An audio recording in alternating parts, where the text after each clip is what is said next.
हर जिंदगी में जो चुप रह क्या करबो जेकर समय आई जाए के हर जिंदगी में जो हई घोरे लुए जा। अजय भैया ये जो पंडाल बनाया है अरे मनोज जी, हाँ ये जो डेकोरेटर संभाली मनोज जी के भाई बुद्धिनाथ जी की तरफ से ये 200 रुपए का व्यवसाय है। बहुत बहुत धन्यवाद भैया जी को और बहुत बहुत धन्यवाद। और परमात्मा की रानी संपत्ति विजय हो। आइए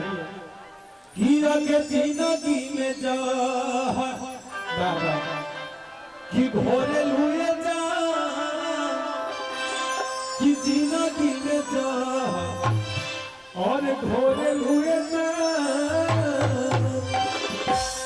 कि हाई भैयन के दिनवा घोरे लुए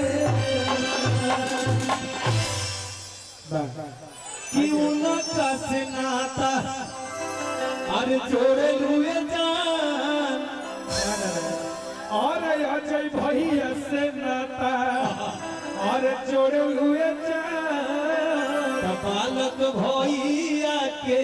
दिलवा काहे तोड़े लुए।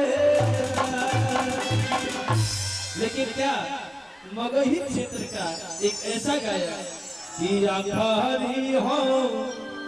हमर यार मनावा तो एक बेर बात करेंगे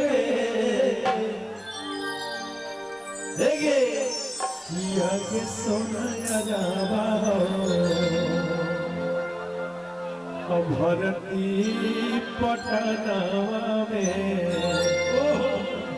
आया के मुलाकात करेंगे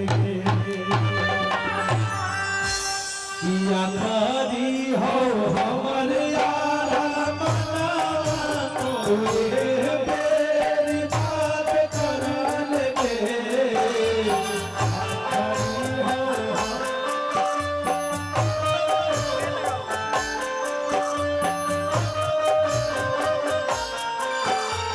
आखारी हो हमर यार मनावा तो बेरी बात कर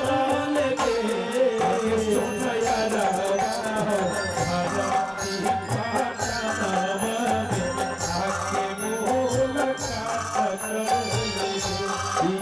सोना यारा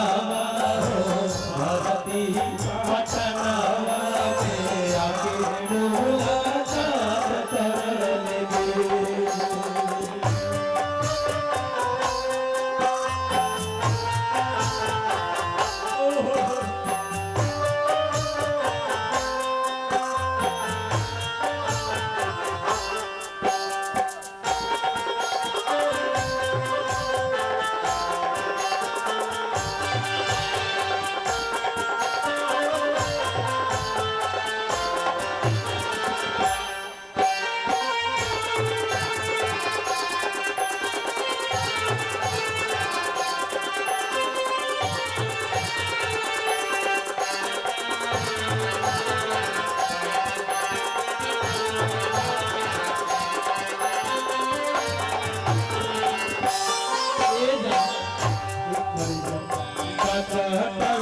जवाब दिल को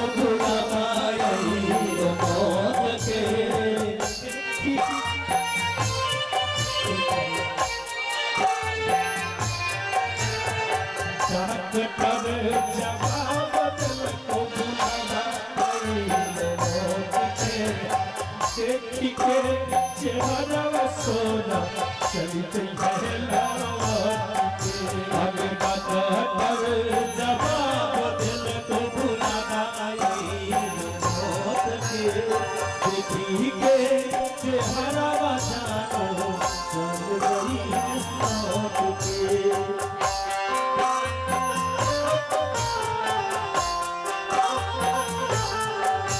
और हमारा से प्यारा की सोचा हो भेट के सच्चा लगे तुम्हारा से प्यार अगर सच्चा हो आके तू भेंट कर आज सुन यारा हो धरती बटावा आके मुलाकात कर मुझे आज सुन यारा हो धरती बटावा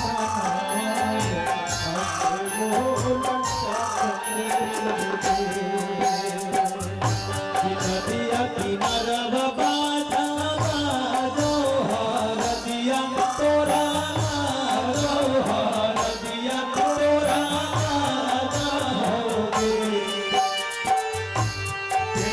ये साड़िया पिया होती मारुआ चाढ़ी वही फल मारुआ चाढ़ी वही थाली मेरा भाई बहुत दिनों से तलाश में है कि मेरा साथी हो जाए है ना नदिया किनारा बाजा बाजो हर दिया तोरा हर दिया तोरा अरे भैया प्रिंस भैया कह रहे हैं कि हमारा हल्दी लगले रह गई और पेटा ले ले साड़िया पिया होती मारुआ चाढ़ी वही फल मारुआ चाढ़ी वही थाली के आगे सोन काठ के हमारा जिया के दीवारा दे आगे सोन काठ के